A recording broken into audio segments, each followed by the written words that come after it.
항상 새롭고 깊이 있는 지식을 갈망하시면서 또 이 넘쳐나는 정보 속에서 진짜 의미를 찾고자 하시는 여러분 환영합니다. 네, 반갑습니다. 오늘 여러분의 지적 호기심을 채워드릴 맞춤형 심층 탐구가 준비되어 있는데요.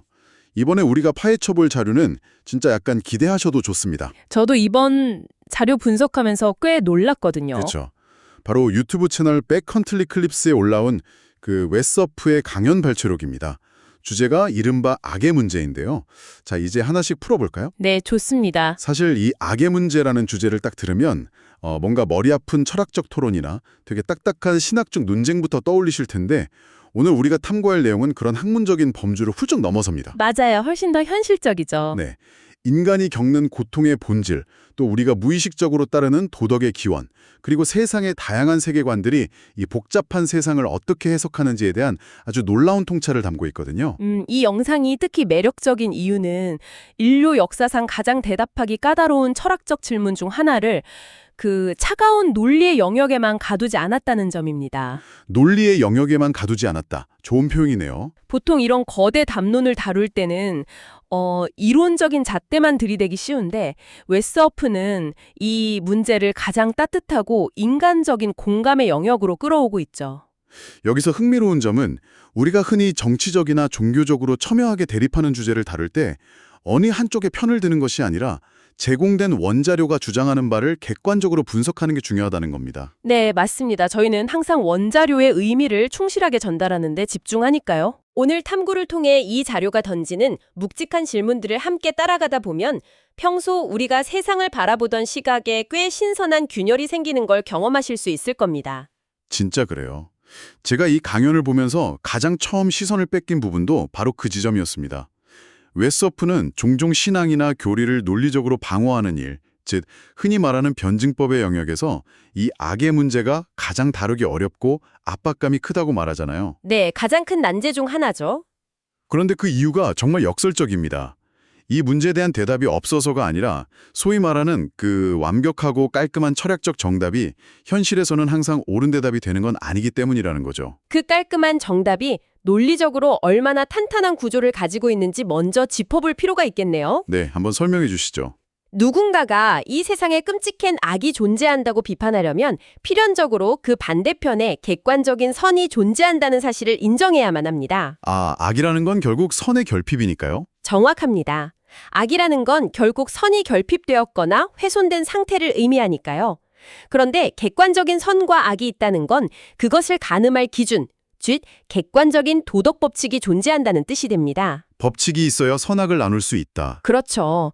그리고 법칙이 있다면 그 법칙을 만든 절대적인 입법자, 다시 말해 신적 존재가 있어야 한다는 논리로 자연스럽게 이어지죠. 그러니까 우리가 뉴스를 보면서 끔찍한 범죄나 비극에 분노하면서 와, 이런 일은 절대 일어나서는 안 돼! 라고 외치는 그 순간 자체가 네. 이미 단순히 내 개인적인 기분이나 취향을 넘어서는 거대한 도덕적 기준을 전제로 하고 있다는 거네요. 바로 그겁니다.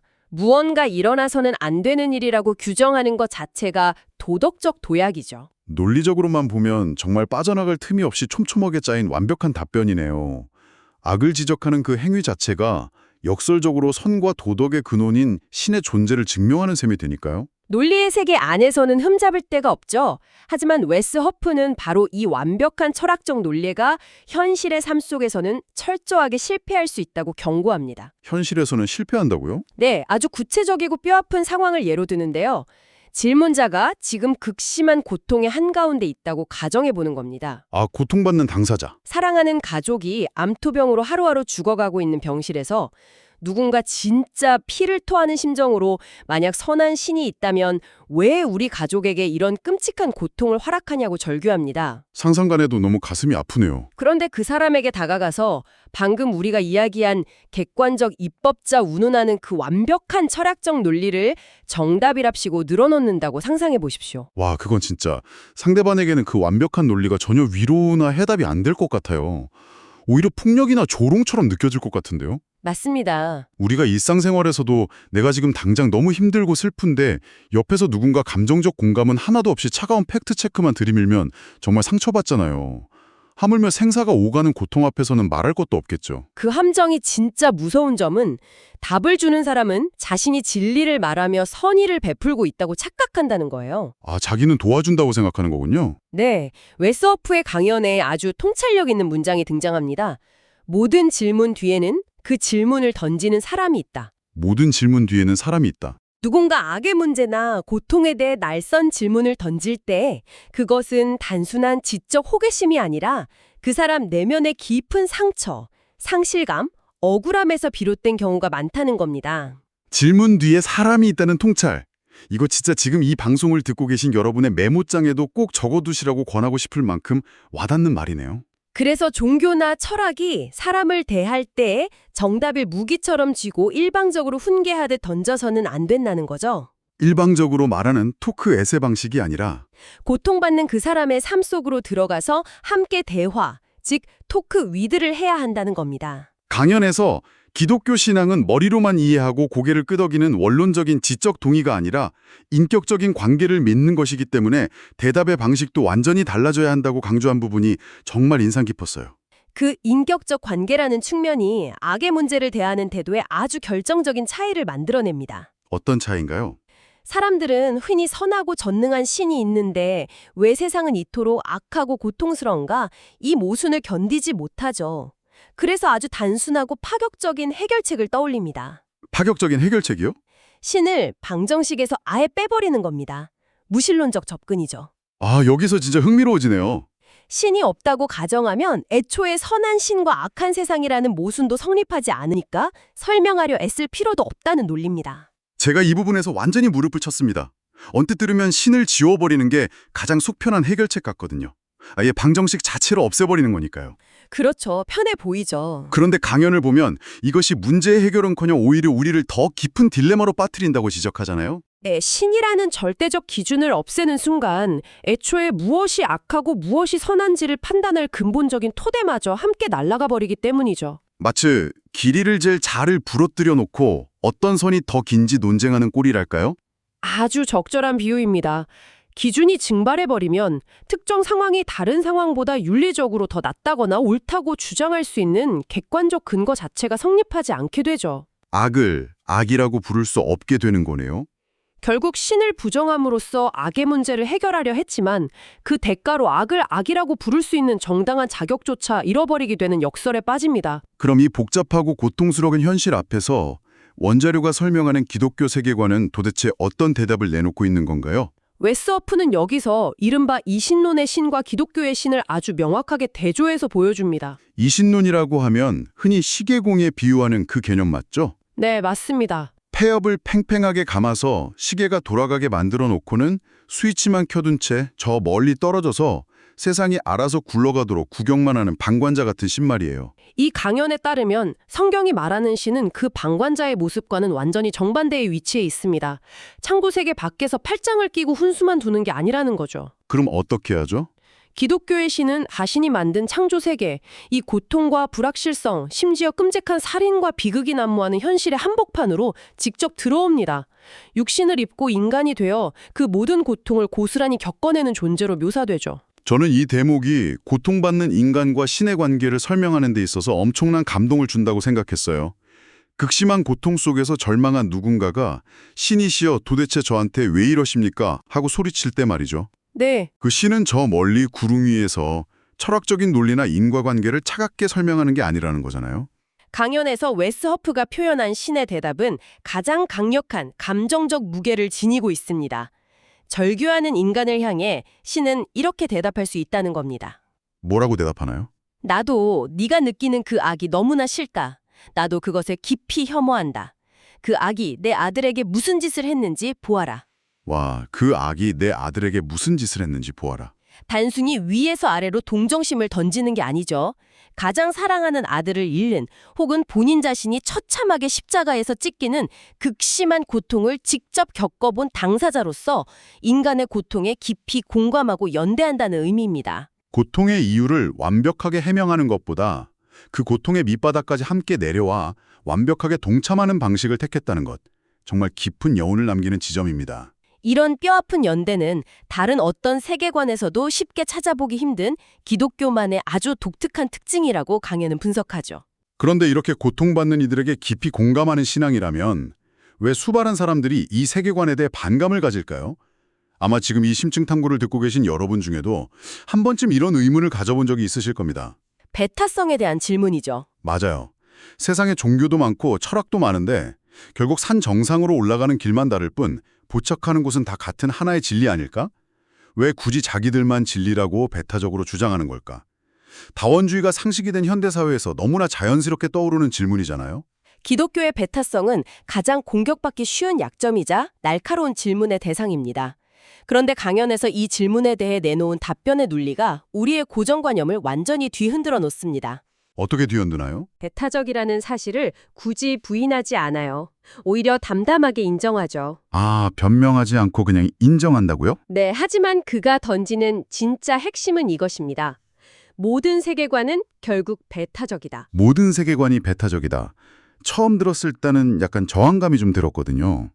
왜냐하면 우리 주변에는 차별 없이 모든 것을 넓게 포용하겠다고 주장하는 유연한 철학이나 사상도 꽤 많지 않습니까? 포용주의자들을 말씀하시는 거군요. 네, 그런 것들까지 전부 다 배타적이라고 묶어버리는 건 좀 무리가 아닌가 싶었거든요. 이것을 더 큰 맥락과 연결해 보면 겉보기에는 그렇게 느껴질 수 있지만 조금만 파고 들어가 보면 그 근본적인 한계가 드러납니다. 어떤 한계죠? 어떤 종류의 세계관이든 우주의 기원이 무엇인지, 사후세계는 존재하는지, 도덕적으로 선한 삶이란 무엇인지에 대해 각자만의 거창한 주장을 세울 수밖에 없습니다. 예를 들어 종교를 배척하는 무신론을 생각해 볼까요? 네, 무신론. 무신론자들은 세상이 물질로만 이루어져 있고 신은 없다고 굳게 믿습니다. 그 주장이 진리가 되기 위해서는 필연적으로 신이 존재한다고 믿는 모든 종교적 세계관을 배타적으로 틀렸다고 규정하고 밀어내야만 합니다. 아, 그렇게 생각하니 명확하네요.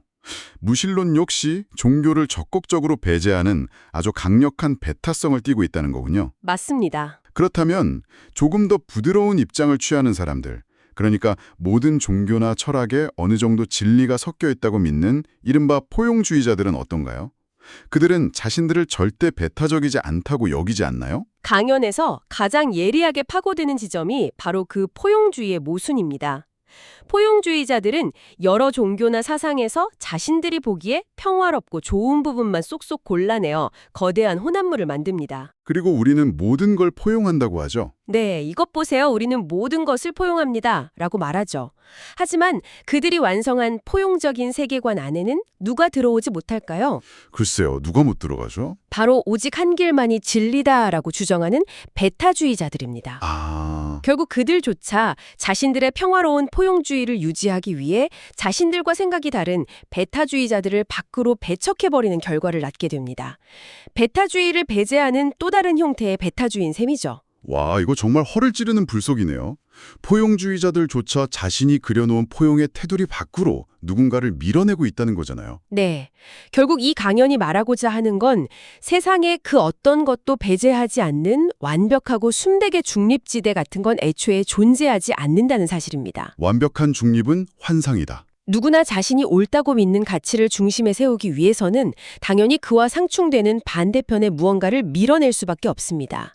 누구나 무언가를 밀어내고 있다는 사실을 솔직하게 인정하는 것이 논의의 올바른 출발점임을 설명하는 거죠. 내가 믿는 가치를 위해 무엇을 희생시키고 배제하고 있는지 솔직해지자는 말씀, 깊이 동감합니다. 이렇게 각 세계관의 속성을 짚어보았으니 이제 이런 세계관들이 실제로 우리의 삶을 어떻게 짓누르고 있는지 살펴봐야 할 텐데요. 네, 중요한 부분이죠. 사실 곰곰이 생각해보면 어떤 종교나 이념이든 심지어 서점에 쫙 깔려있는 수많은 자기계발서들조차도 우리에게 끊임없이 특정한 도덕적 이상을 요구합니다. 매일 명상으로 감정의 평온을 유지하라거나 더 지적으로 깨어있으라거나 남들보다 더 쓸모있고 나은 사람이 되어야 한다는 실용적 기준도 요구하죠. 맞아요. 각자의 세계관이 설정해놓은 그 이상적인 기준들은 결국 한 개인의 어깨에 고스란히 무거운 짐으로 얹혀지게 마련입니다. 여기서 웨서프는 영국의 사역자 글렌 스크라이버의 통찰력 있는 문장을 인용하는데요. 이 대목이 오늘 탐구의 전체를 관통하는 핵심적인 차이를 보여줍니다. 어떤 문장인가요? 모든 세계관은 결국 일종의 적자생존의 형태를 띠고 있다. 하지만 기독교는 완전히 다르다. 기독교는 가장 강한 자, 즉 적자가 스스로 내려와 가장 약한 자의 생존을 위해 자신을 희생하는 차이가 있다. 가장 강한 자가 가장 약한 자를 위해 희생한다. 그러니까 이게 도대체 우리의 현실 삶 속에서 무슨 의미를 가질까요? 세상의 보편적인 종교나 철학, 그리고 현대 사회의 시스템을 생각해 보시죠. 끊임없이 이것을 해라, 저것을 성취해라 하고 명령합니다. 선행을 쌓아라, 율법을 지켜라, 스펙을 쌓아라, 이런 두라는 행위의 요구들이죠. 이런 요구들 앞에서 사람들은 보통 두 가지 극단적인 상태에 빠지게 되잖아요. 맞습니다. 강연에서도 지적하듯 만약 내가 그 기준을 제법 잘 지켜낸다면 마치 아주 높은 말을 타고 있는 것처럼 교만해져서 나만큼 해내지 못하는 사람들을 깔보고 정죄하게 됩니다. 반대로 나의 한계나 나약함 때문에 그 기준에 도달하지 못하면 지독한 불안과 자기 혐오, 절망에 빠지게 되고요. 인간은 불완전하니까 영원히 오만과 절망이라는 쳇바퀴를 달릴 수밖에 없는 구조네요. 강연은 여기서 기독교가 제시하는 패러다임이 얼마나 독특한지 설명합니다. 기독교는 개인을 향해 무언가를 끊임없이 행하라고 압박하지 않습니다. 대신 완벽한 인간으로 온 예수가 그 모든 기준을 이미 다 충족시켰다고 선언합니다. 개인의 노력이 아니라 예수의 행함, 즉 던에 기대는 거군요. 네가 인정받을 것이다 라고 조건부 인정을 내걸죠. 하지만 기독교는 다릅니다. 뭐라고 하죠? 너는 십자가의 그 희생을 통해 이미 인정받았다. 그러니 이제 그 짐을 벗고 자유롭게 선을 행하라. 와, 노력해서 인정받는 게 아니라 이미 인정받았기에 그 자유와 정체성의 발로로서 선한 행동이 흘러나온다는 거네요. 구원받기 위한 행위가 아니라 구원받았기 때문에 하는 행위라는 이 메시지가 정말 자유를 주는 것 같습니다. 네, 수많은 사람들의 영혼을 억누르던 행위와 증명의 짐을 단숨에 끊어버리는 해방감이죠. 이제 오늘 탐구한 웨스어프의 주장을 요약해 볼 시간이네요. 네, 정리해 주시죠. 결국 이 원자료가 말하고자 하는 바는 특정한 종교적 교리를 기계적으로 주입하려는 것이 아닙니다. 철학적 논리를 넘어선 인간의 고통에 대한 깊은 공감, 모든 세계관이 가진 불가피한 배타성 인정, 그리고 개인의 어깨를 짓누르는 성과주의적 도덕률에서 벗어나는 자유와 희생에 대한 이야기였습니다. 지금 이 심층 탐구를 듣고 계신 여러분이 종교를 가졌든 가지지 않았든 간에 오늘 우리가 파헤친 이 메시지는 우리 일상에 아주 밀접하게 맞닿아 있습니다. 그렇죠. 우리는 끊임없이 자신을 증명해야 하는 현대 사회를 살아가고 있습니다. 무언가에 실패해서 절망하거나 다른 사람을 판단하려 할 때 이 은혜와 희생의 구조가 우리 심리와 문화에 어떤 긍정적 영향을 줄 수 있는지 한번 생각해 보시면 좋겠습니다. 끊임없이 자격을 증명해야 하는 쳇바퀴에서 내려와 본다면 참 경이로운 변화가 일어날 것 같네요. 오늘 이 깊은 여정을 마무리하며 이 지점에서 아주 중요한 질문 하나가 떠오릅니다. 네, 어떤 질문인가요? 원자료는 모든 세계방이 결국 무언가를 배제한다고 말합니다. 그렇다면 모든 것을 포용하려 집착하는 현대사회의 절대적 포용주의 역시 또 하나의 환상에 불과한 것 아닐까요? 그리고 만약 객관적 기준이 없다면 우리가 일상에서 마주하는 이웃의 고통에 대해 공감하고 분노할 자격은 과연 어디서부터 비롯되는 걸까요? 스스로 깊이 고민해 볼 수 있는 긴 여운을 남기는 질문이네요. 여러분을 위한 오늘의 심층 탐구는 여기까지입니다. 다음 시간에 뵙겠습니다.